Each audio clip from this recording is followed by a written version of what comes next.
Olá, queridos. Hoje no Bíblia Todo Dia, 2 Crônicas, capítulos 25 a 27. E eu quero começar falando no capítulo número 25 sobre esse rei Amazias. Muito interessante uma informação do verso número 2. Ele fez o que era correto diante de Deus. Olha que informação preciosa. Ele fez o que é certo, o que é correto. Ele tomou decisões acertadas, mas não o fez com integridade de coração. Olha que coisa mais interessante. É possível na nossa vida a gente tomar escolhas acertadas, a gente fazer o que é certo diversas vezes, mas também é possível a gente não fazer isso do nosso coração. É muito possível a gente escolher alguma coisa que é certa e que é correta, mas sem que seja algo da nossa alma, do nosso coração, desejo da nossa vida.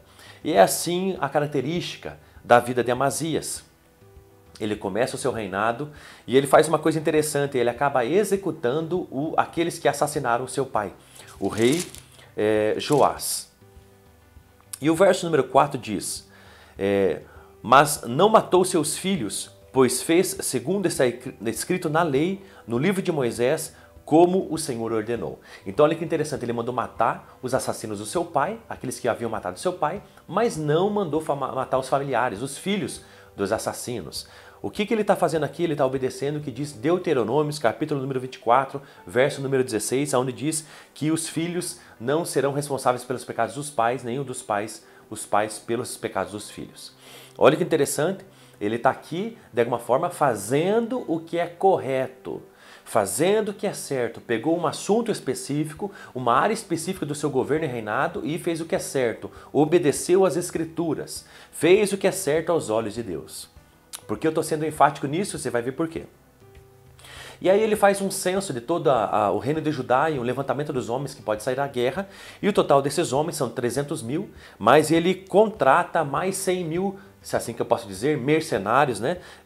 Na verdade, soldados da tribo de Efraim, que é do reino de Israel, o reino do norte, para que o auxilie num projeto de guerra que ele quer exercer. Então ele tem 300 mil homens e contrata mais 100 mil homens. Ele paga mais ou menos 4 toneladas de prata, diz a palavra de Deus. E aí o profeta chega para ele e diz, ô rei, Amazias, ali no verso número 8, você acha que você vai ser fortalecido e bem-sucedido na guerra desse modo? Contratando guerreiros para poder vencer? Inclusive os guerreiros que você contrata é aqueles que adoram bois de ouro? Inclusive aqueles que você contrata são do reino de Israel, da tribo de Efraim, que idolatram, que estabeleceram a idolatria no seu reino. Olha o que o profeta da parte de Deus está dizendo para o rei.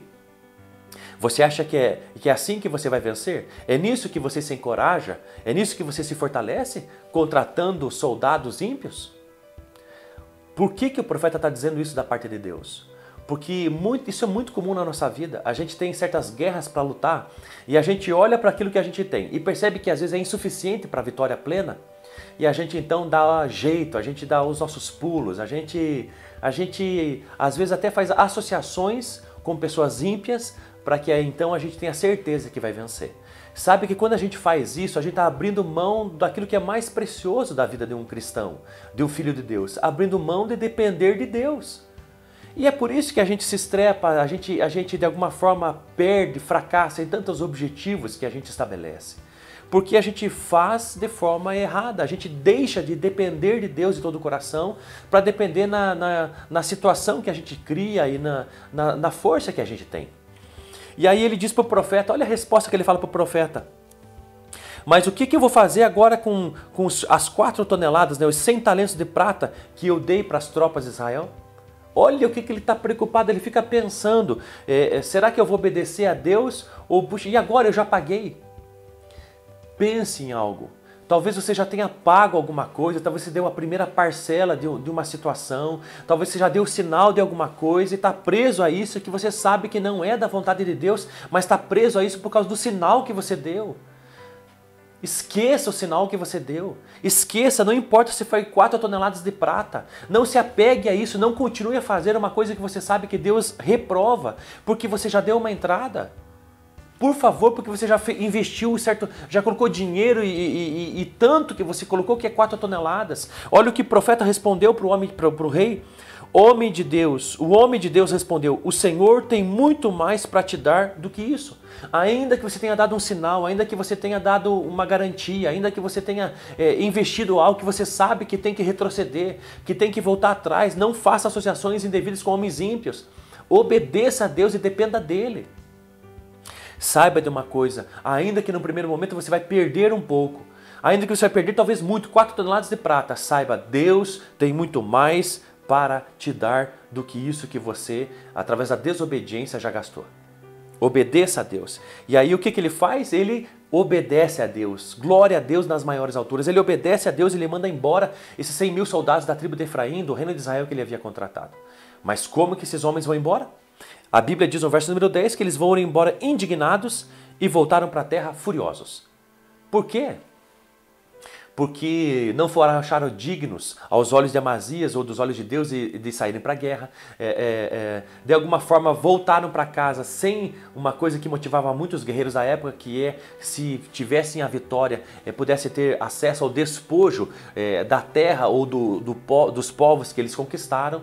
E eles voltaram então embora, a Bíblia diz, furiosos. E na volta para casa, eles passaram por cidades do reino de Judá e saquearam essas cidades. Eles mataram mais de 3 mil pessoas e eles pegaram um grande despojo. Por que eles foram embora para casa furiosos? Porque eles queriam o despojo da guerra. E como eles foram mandados embora, não teriam isso. E eles, para onde passaram, então, passaram saqueando as terras do reino de Judá. Olha o que eu aprendo nisso. O rei Amazias faz uma associação incorreta com ímpios para chamar a guerra e deixa de depender de Deus. O profeta corrige então o rei volta atrás, se arrepende, abre mão dessa associação e parceria com os guerreiros que idolatravam deuses e não o único Senhor. Mas mesmo assim, algumas cidades do reino de Judá são saqueadas e mais de 3 mil pessoas, o povo do reino de Judá, são mortos. O que significa isso? Que mesmo que quando a gente volta atrás e volta para obedecer a Deus e deixa de fazer aquilo que tinha feito, Deus permite que a gente tenha consequências das nossas decisões erradas. Saiba que se ele permanecesse com essa decisão, junto com esses soldados da tribo de Efraim, ele não perderia apenas um pouco de despojo, ele perderia a guerra toda, porque iria sem Deus para a batalha. É isso que Deus havia dito a ele.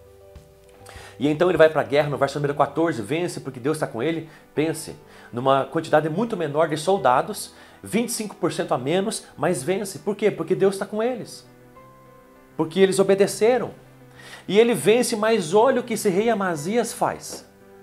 Gente, Deus é com ele, Deus dá a vitória para ele, de um guerreiro de um inimigo muito difícil. Ele vence, mas ele, vencendo esse inimigo, ele traz os deuses. Feitos de gesso, de barro, de madeira, feito de pedra. Ele traz os deuses desse povo que ele conquista, desse inimigo dele, para adorar. E diz o verso número 14 que inclusive ele leva para casa, prostrando-se diante deles e queimando-lhes incenso. Isso é demais. Deus é com ele, ele vence um povo e traz os deuses que aquele povo adorava para adorar, ele mesmo adorar, e ele se prostra e oferece esses deuses sacrifício. Olha o que Deus fala com ele através do profeta. Por que buscaste os deuses, verso número 15, deste povo, os quais não livraram o seu próprio povo da tua mão? Olha o que Deus está falando. Eu não acredito, Amazias, que você está fazendo isso. Você está se ajoelhando, se dobrando, você está adorando deuses feitos por mãos de homens, inclusive deuses de um povo que eu te dei a vitória. Que Deus é esse que você está adorando, que inclusive não pode defender aqueles que você venceu? Como é que você pode fazer isso? A bem na verdade é que é bem assim que nós somos. Deus faz tanta coisa ao nosso favor e se manifesta tanto para nós, mas a gente volta e meia, se afasta de Deus, adora aquilo que é do mundo e de alguma maneira deixa de colocar Jesus Cristo como no centro da nossa vida. Olhe para teu coração. E aí, por causa disso, o profeta corrige ele, o rei manda o profeta calar a boca. Cale a boca. E então o profeta diz mais uma coisa: sei que Deus resolveu te destruir. Olha que coisa interessante.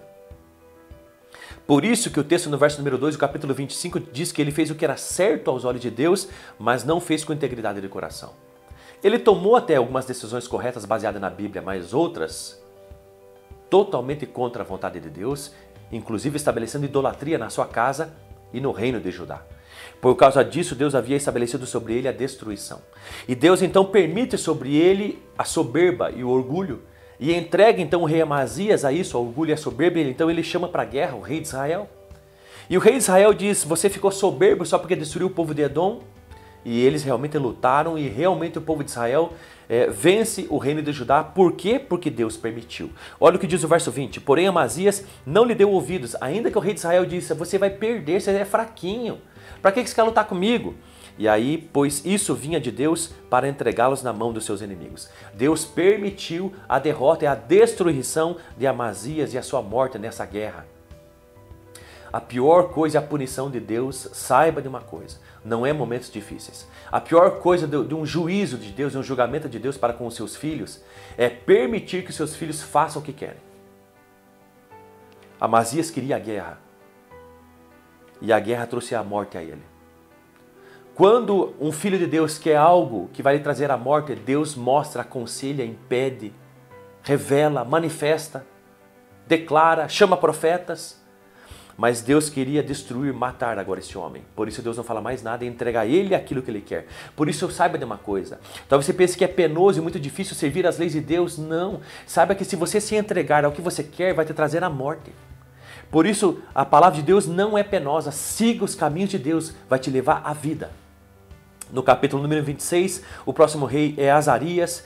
E esse rei, ele, de alguma forma, ele é muito organizado, ele reconstrói as forças armadas do reino de Judá, ele se torna poderoso, diz ali o verso número 8, ele reconstrói, ele fortalece as muralhas, as torres, a cidade, ele cava poços, ele organiza as forças armadas, diz o verso número 11, ele torna o seu exército disciplinado, diz o verso número 13, ele cria armaduras e ferramentas para os seus soldados, e no verso número 15 ele diz uma coisa extraordinária: ele faz máquinas criadas por especialistas, capazes de atirar flechas em grande quantidade e inclusive pedras enormes.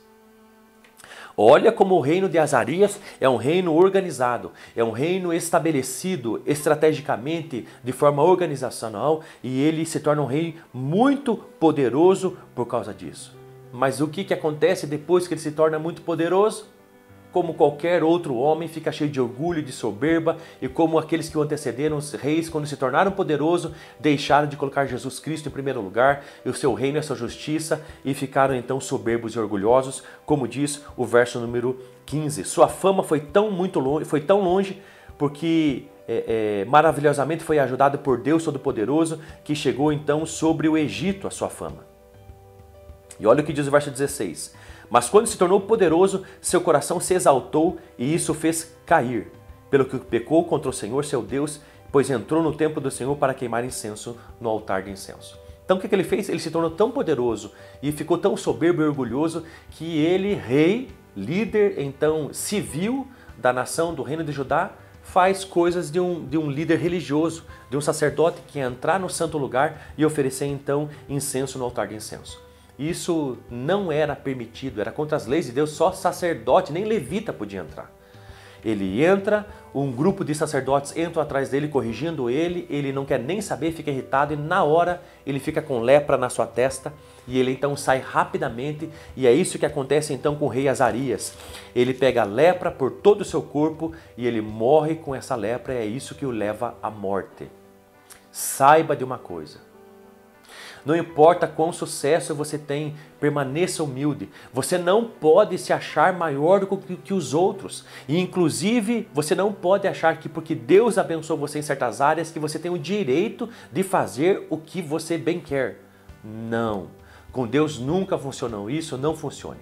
Portanto, entenda uma coisa dentro do teu coração. Lute com todas as forças contra a soberba e o orgulho, porque todo mundo está suscetível a essas coisas.